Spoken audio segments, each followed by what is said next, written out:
এতিয়া এই অঞ্চলটো যি অঞ্চল খালী কৰি আছোঁ, এইফালে আমাৰ মোৰ বাওঁহাতে আমি ইয়াতে আমাৰ যিসকল পদপথৰ দোকানী আছিল তেওঁলোকক বহিবৰ কাৰণে আমি ধুনীয়া, মই আগতে কৈছিলোঁ মোৰ কোনো মানে থলুৱা লোকে ৰাস্তাত বস্তা লৈ বহিব নোৱাৰে, তেওঁলোকক মই সন্মান সহকাৰে এটা ব্যৱসায় কৰা মই স্থান দিম। সেইকাৰণে আমি এতিয়া এইটো কাইলৈৰ পৰাই নিৰ্মাণ হ'ব, 3-4-5 দিনৰ ভিতৰত তাতে নিৰ্মাণ হৈ যাব। আমাৰ প্ৰায় 60-70খন দোকান ইয়াত পদপথৰ আছিলে, ইতিমধ্যে চেম্বাৰ্ছে তাৰ নাম লৈছে। আমি চেম্বাৰ্ছৰ জৰিয়তে সেই দোকানখিনিত আমাৰ থলুৱা লোকসকলৰ কাৰণে আমি তাতে বহাৰ ব্যৱস্থা কৰিম। আৰু তাৰ পৰিৱৰ্তে এই যি বৃহত্তৰ এৰিয়া ইয়াত কিছুমান দোকান আছে, এই দোকানবিলাক ইতিমধ্যে প্ৰশাসনে ব্যৱস্থা লৈছে। এই অঞ্চলত সুন্দৰ এখন আমি ইতিমধ্যে এখন টেম্পৰী পাৰ্কৰ ব্যৱস্থা কৰিছোঁ, যাতে এই অঞ্চলৰ ৰাইজে আহি গধূলি সময়ত ইয়াত অকণমান জিৰাব পাৰে, মোৰ মা ভনীসকলে ওলাই আহি যাতে বহিব পাৰে। আৰু কাষে কাষে কিছুমান আমি সৰু সৰু খাদ্য সামগ্ৰীৰ দোকান, যিবোৰ আমাৰ ল'ৰাবিলাকে বিভিন্ন ধৰণৰ ফাষ্ট ফুডকে আৰম্ভ কৰি বিভিন্ন দোকান দি চলে, এই ল'ৰাবিলাকে দোকান দি এটা সুন্দৰ টাউনীয়া পৰিৱেশ, যিহেতু আমি লালুকে অতি সোনকালে আমি পৌৰসভাৰ মৰ্যাদা পাবলৈ গৈ আছোঁ। যেতিয়া আমি পৌৰসভা মৰ্যাদা পাবলৈ গৈ আছোঁ, তাৰ লগে লগে আমি আমাৰ চিন্তা চৰ্চাবোৰকো এখন স্বচ্ছ টাউন হিচাপে নিৰ্মাণ কৰিবৰ কাৰণে আৰম্ভ কৰিব লাগিব। সেইকাৰণে অনাগত দিনত এই অঞ্চলসমূহত ৰাস্তা ঘাটৰ লগে লগে স্বচ্ছতাও আমাৰ কাৰণে এটা বিশেষ কাম হ'ব। আৰু আপুনি দেখিছে যে লালুকৰ এই ড্ৰেইনবিলাকৰ পানী ওলাই যোৱা কোনো বাট নাই, ড্ৰেইন আছে কিন্তু পানীটো ক'তো ওলাই নাযায়, একেটা জেগাতে ঘূৰি থাকে। আজি আমি জিলা প্ৰশাসনক আমি লগত যোগাযোগ কৰি ইতিমধ্যে ড্ৰেইনৰ এটা মাষ্টাৰ প্লেন উলিয়াব দিছোঁ যে এই পানীবোৰ গৈ ক'ত পৰিব। এটা ড্ৰেইনৰো পানী কোনো নদীৰ লগত বা কোনো জানৰ লগত কানেকশ্যন নাই, যাৰ ফলত অকণমান বৰষুণ হোৱাৰ লগে লালুকত মানুহে পদপথত খোজকাঢ়িব নোৱাৰে। অনাগত দিনত সুন্দৰ এখন লালুক আমি ৰঙা নদীবাসী ৰাইজক উপহাৰ দিবলৈ সংকল্পবদ্ধ। লালুকত এটা মানে স্বাস্থ্যৰ কাৰণে খুব অবিজ্ঞানসন্মত এটা পৰিৱেশত ৰাইজে এই বজাৰখনৰ পৰা খাদ্য গ্ৰহণ কৰি আছিল। আমাৰ দেশৰ প্ৰধানমন্ত্ৰী নৰেন্দ্ৰ মোদী ডাঙৰীয়াই তেওঁৰ স্বচ্ছ ভাৰতৰ যোগেদি গোটেই ভাৰতবৰ্ষখনক স্বচ্ছতা কৰা এটা পৰিকল্পনা লৈছে। যি সময়ত স্বচ্ছ ভাৰতৰ কথা আমি কৈ আছোঁ, তেনে সময়ত লালুক বজাৰ আদি বজাৰখনৰ পৰা এতিয়ালৈকে প্ৰায় 20 ডাম্পাৰৰ অধিক জাবৰ লালুক বজাৰৰ ভিতৰৰ পৰা উলিয়াইছোঁ, আৰু চাগে 10-15 ডাম্পাৰ এতিয়াও ওলাব।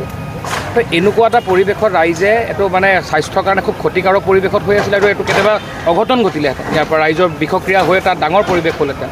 তো অনাগত দিনত আমি এই লালুক বজাৰক এটা স্বাস্থ্যসন্মত, বিজ্ঞানসন্মত আৰু এখন স্বচ্ছতাপূৰ্ণ বজাৰ আমি ব্যৱসায় বাণিজ্য কৰা ব্যৱসায়ীসকল আৰু গ্ৰাহকক দিবৰ কাৰণে আমি সংকল্পবদ্ধ।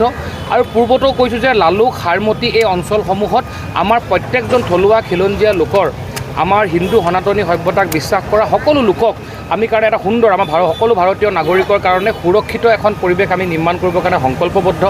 অনাগত দিনত ইয়াত খিলঞ্জীয়া লোকসকলৰ, থলুৱা লোকসকলৰ ইয়াতে যিসকলে দেখিছে আপুনি যে আজি যেতিয়া আমাৰ লালুক, মেনেহা, পশ্চিম লালুক, ফুলবাৰী এই অঞ্চলৰ পৰা যেতিয়া আমাৰ মানে বেপাৰীসকল আহে, আমাৰ দোকানীসকল আহে, তেওঁলোকৰ বহিবলৈ এখন জেগা নাথাকে, তেওঁলোকে ফুটপাথত আপোনাৰ বহে, যাৰ ফলত ফুটপাথত বহুতে ফুটপাথেদি গাড়ী এতিয়া ৰাস্তাদি গাড়ী যাব নোৱাৰা পৰিৱেশ। এজন বয়োজ্যেষ্ঠ ব্যক্তি যদি লালুক ৰাস্তাদি খোজকাঢ়ি যায়, গাড়ীয়ে খুন্দা মাৰি ছাইড কৰি থৈ যায়, এনেকুৱা এটা পৰিৱেশ ইমান বহল হোৱাৰ পাছতো। তো এই পৰিৱেশটোক আমি এটা ব্যৱস্থিত ৰূপত আনি অনাগত দিনত লালুকক সুন্দৰ ৰূপে নিৰ্মাণ কৰিবৰ কাৰণে আমি সংকল্পবদ্ধ। আৰু লালুকৰ চেম্বাৰ্ছ অফ কমাৰ্চ, সকলো দল সংগঠন, ইয়াৰ স্থানীয় ৰাইজ ওলাই আহিছে, ৰাইজে আজি নিজে আমাৰ লগত স্বচ্ছতাত অংশগ্ৰহণ কৰিছে।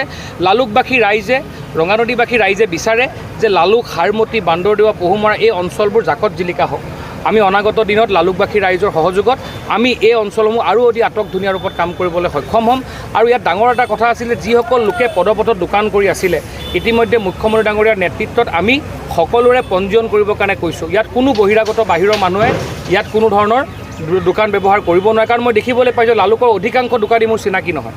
আৰু ইয়াত মই ৰাইজক সুধিছোঁ যে আপুনি চিনি পায়নে মানুহজনৰ ঘৰ ক'বলৈ, নাজানো।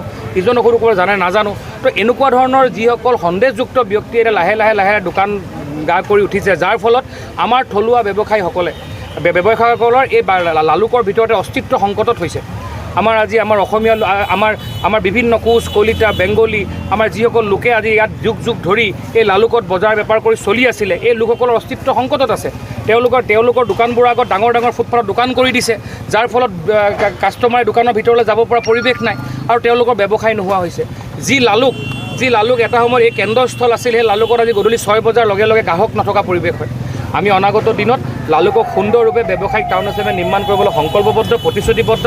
আৰু এই 5 বছৰ কালত ডক্টৰ হিমন্ত বিশ্ব শৰ্মাৰ নেতৃত্বত আমি ৰঙানদীবাসী ৰাইজক লালুক, সাৰমতী, বান্দৰদেৱা এই অঞ্চলক সৰ্বাংগীন সুন্দৰ আৰু এখন স্বচ্ছ লালুক দিবলৈ সংকল্পবদ্ধ।